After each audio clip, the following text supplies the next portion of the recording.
السلام عليكم ورحمة الله تعالى وبركاته وصلى الله وسلم وبارك على سيدنا ونبينا مولانا محمد وعلى آله وصحبه وسلم تسليما كثيرا.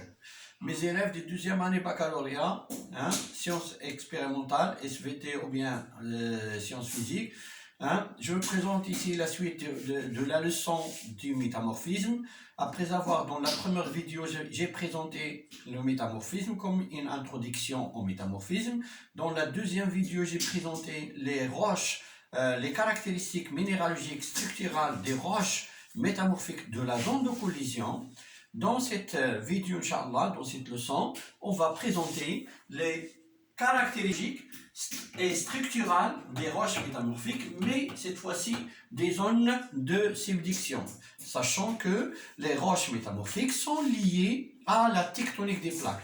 Lors de la tectonique des plaques de la collision, les roches de la croûte continentale subissent le métamorphisme et donnent des roches métamorphiques, notamment le schiste, le mécaschiste et le gneiss. Également, lors de la subduction, on a des roches métamorphiques. Lors de la subduction, lors de la dynamique de subduction, les roches de la croûte océanique se transforment, se métamorphosent et vont former les schistes verts, les schistes bleus et les clogites.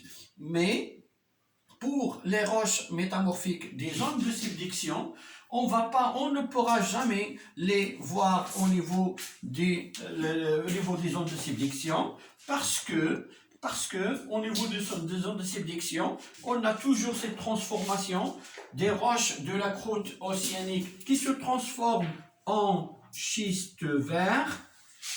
Le schiste vert va se transformer en schiste bleu.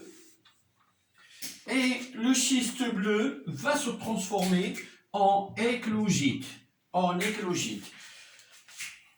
Ces transformations ont lieu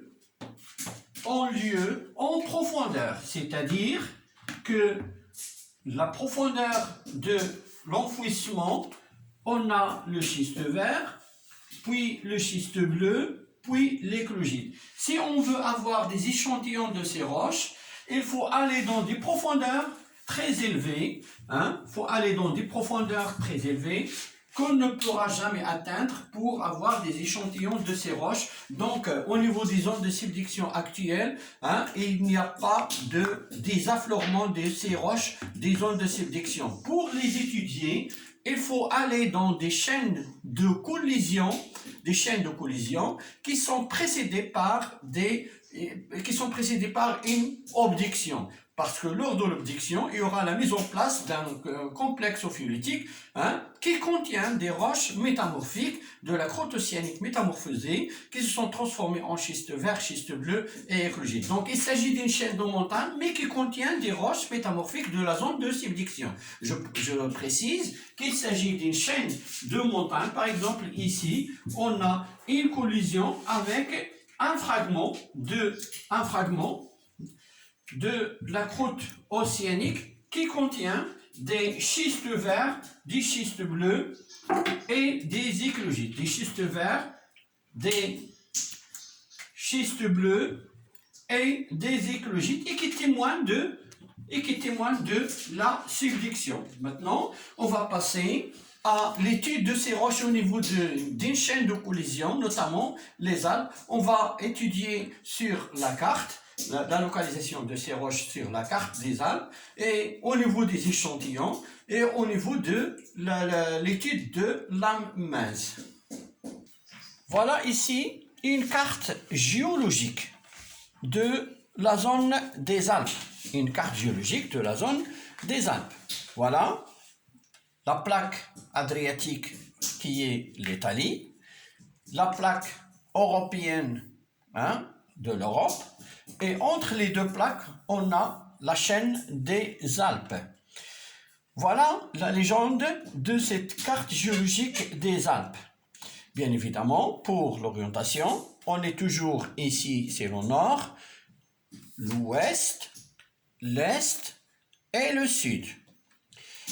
Vers l'est, donc là, ici, on va étudier les transformations de ces roches en partant de l'est vers l'ouest. de l'est vers l'ouest, c'est-à-dire du sud de la France vers le nord de l'Italie. Voilà. Dans cette carte, on a quelques sommets, les sommets qui sont très connus, le Mont Blanc, Mont Viso, et le Chenaillet. Ce sont des sommets, de très grands sommets, très célèbres, très connus au niveau des Alpes. Mais ce qui nous intéresse, nous, c'est la géologie, c'est-à-dire les roches qui affleurent au niveau de cette zone. Donc, ces roches sont des roches plissées de la couverture non métamorphique. Donc, il ne faut pas parler ici du métamorphisme. Ce sont des roches qui ont subi des déformations tectoniques sous forme de plis, de failles inverses, etc.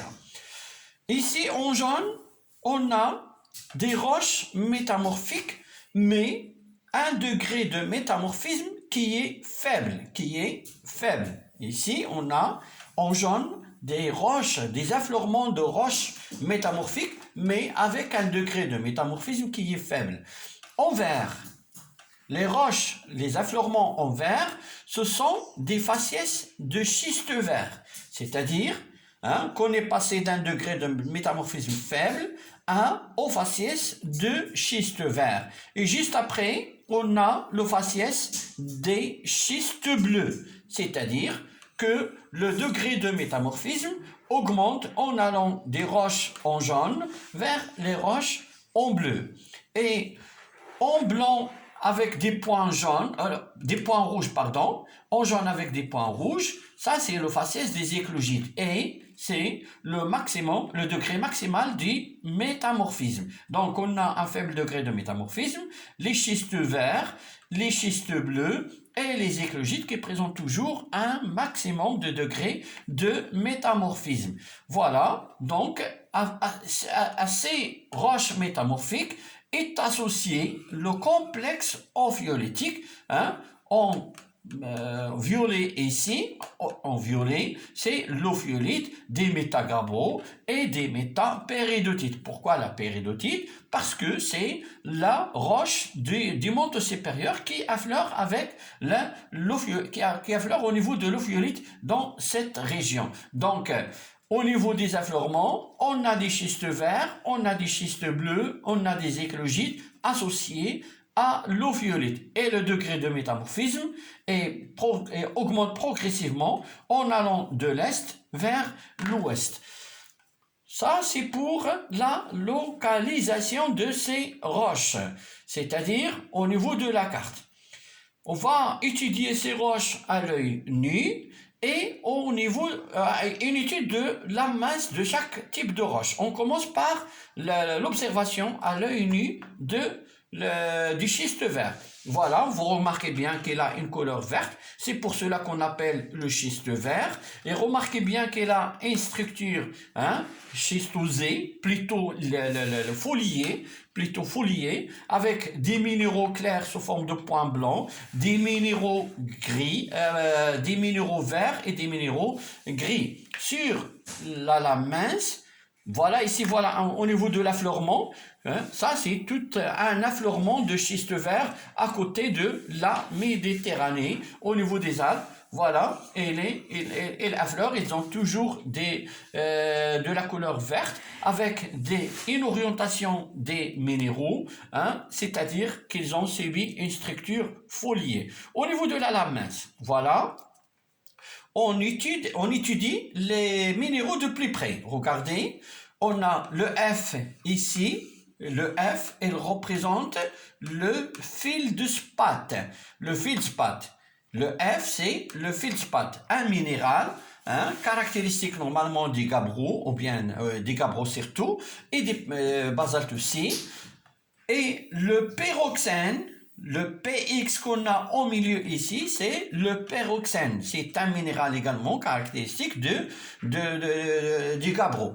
Entre le pyroxène au centre et le feldspathe à l'extérieur, on a un minéral indicateur de couleur verte qui est l'acténote. Donc, on a l'acténote Une fois qu'il y a apparition de l'actinote, on n'a plus le droit de parler du gabbro. Il s'agit donc d'un schiste vert parce que le pyroxène et le feldspath ont réagi entre eux pour former un nouveau minéral plus stable qui est l'actinote. Donc on a ici présence de l'actinote qui indique qu'on est dans la roche métamorphique de type schiste vert.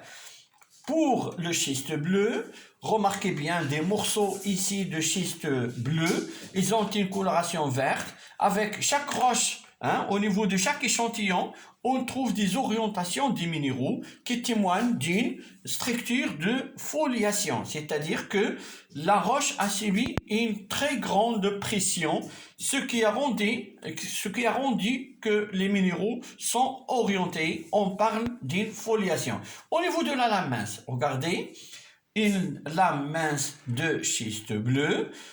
Ce qui est très important ici, c'est l'apparition d'un nouveau minéral. Et il n'y a pas d'actinote, on a toujours des plagioclases et des pyroxènes, c'est-à-dire des feldspaths dont on a parlé tout à l'heure, et également l'apparition qui est très importante, l'apparition du glucophane. C'est le minéral indicateur du schiste vert. Si l'actinote est un minéral indicateur du schiste vert, le glucophane est un minéral indicateur du schiste bleu. Je précise et je répète plusieurs fois parce que c'est très important. Le glucophane est un minéral indicateur du schiste bleu. C'est-à-dire que le glucophane n'est stable que lorsque la température et la pression atteignent des valeurs qui permettent l'apparition de la formation du schiste bleu. Donc, une fois qu'on a le glucophane, donc, il faut penser qu'il s'agit d'un schiste bleu. Associé au pyroxène et plagioclase, on peut trouver également d'autres minéraux tels que l'épidote, etc. Donc, des oxydes métalliques. Je passe à l'éclogite. L'éclogite, c'est une roche, qui a subi un degré de métamorphisme très important, avec une orientation des minéraux, avec l'apparition aussi de minéraux très sombres, notamment les grenats. Sur la lame mince, on observe l'apparition de deux minéraux caractéristiques de l'éclogite, qui sont le grenat avec la couleur noire, c'est l'association de minéraux des grenats ici qu'on a des points noirs des points noirs correspondent à des grenats. Donc le grenat et la jadéite.